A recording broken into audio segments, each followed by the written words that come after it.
Hi, John. It's good to be back.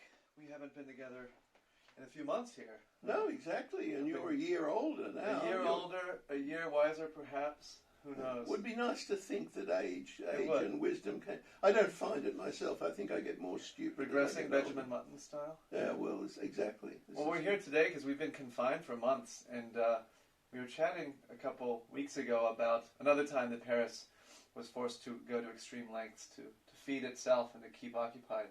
This is 1870 that we're talking about. Yeah. Right. Yeah, exactly. The siege by the Prussians. Okay.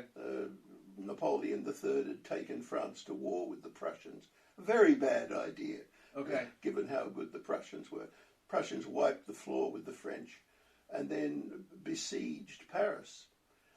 Kept all food from coming in, all mail, everything. It was completely cut off. And they took France, I mean, within a couple of weeks, huh? It was a blitzkrieg before blitzkrieg was invented. There was just one battle, the Battle of Sedan. Okay. And so you mentioned that the zoos played a big role in this history. Well, yeah. The problem was that Paris is a big city, and it relied on getting its food from outside, with no way of doing that. It had to eat what was available, and the first thing they ate was the horses, of course. Okay. But those didn't last very long. Then they turned to the cats and dogs. Likewise, there was a finite. We actually have some images. I'll be putting down below so people can see. But here's an image. Yeah, cats and dogs being served at the butchers. Right. Exactly.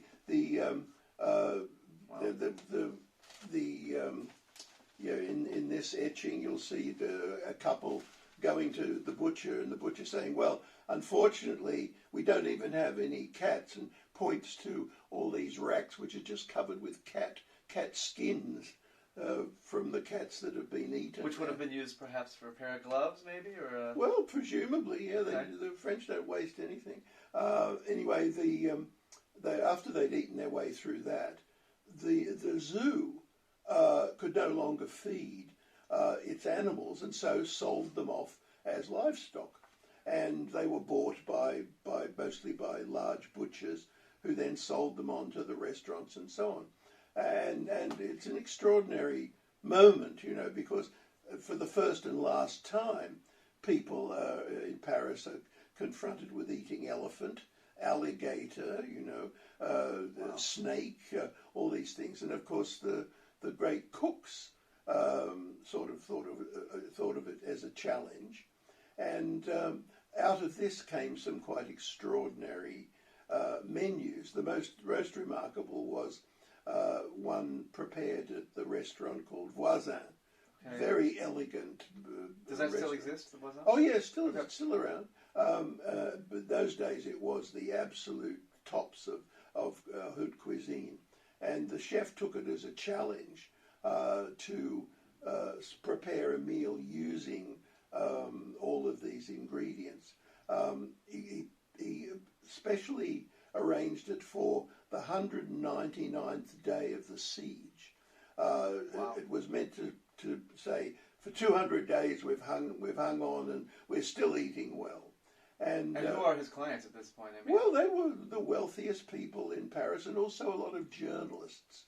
And the journalists wrote up this meal, and there was no mail, but what they did is, from Montmartre, they had hot air balloons, and they would reduce the mail photographically to just a few sheets, and then they attached it to a hot air balloon, and the prevailing winds would take them south. And around Lyon, they would come to Earth, and the mail would be enlarged and then sent on. So reports of this situation were getting out to all of the main newspapers and magazines. So it became kind of famous, and this menu particularly became quite famous. Here you've got the Eating Eternity. Right, I wrote it up in Eating Eternity. But as you can see, it was donkey's head, then a puree of red beans, then consommé of elephant, then fried baby catfish, roasted camel English style. English style English camel. style, yes, exactly. Wow. Bear chops, dogs with pepper sauce, haunch of wolf with venison sauce, cat flanked with rats. Cat flanked with rats? An antelope terrine with truffles. So my question to you, John, what do you order on this menu? What piques your interest? Well, apparently it was all delicious because the Sure. journalists writing about it, I mean, this is a great cook, you know, these are great people. And elephant is perfectly acceptable as, you know, it's eaten in Africa. The trunk is particularly tender, so that can be eaten like beef. The rest of the animal can be used for stew, consomme, as it did there. The blood, of course, for boudin noir. Antelope terrine with truffles. It's something that, you know, might very well have been cooked at other times outside the siege. And there was one animal you mentioned that could not sell to eat. This was interesting. They didn't like to eat monkeys. Okay. Because, you know, Darwin had just written on the origin of species, and it was beginning to become evident that we were descended from apes, and it was a little too close to home. Nor would they eat wild cats, lions and tigers. The rest were fine, except the one they had the most trouble with was the hippopotamus, because no one had ever eaten hippopotamus, so they didn't know what it tasted like, and they would have to buy the whole animal to find out, and it just wasn't worth the gamble. It's a large piece of meat to take a gamble on. Exactly. So, but there's a rather wonderful etching which we'll include, which shows the butcher with all of the different animals hanging up. So there's an ostrich, and there's elephant, and various other strange animals that have been skinned, and it shows the cooks going along and saying, okay, I'll have a leg of that, and I'll have some of that, and wow.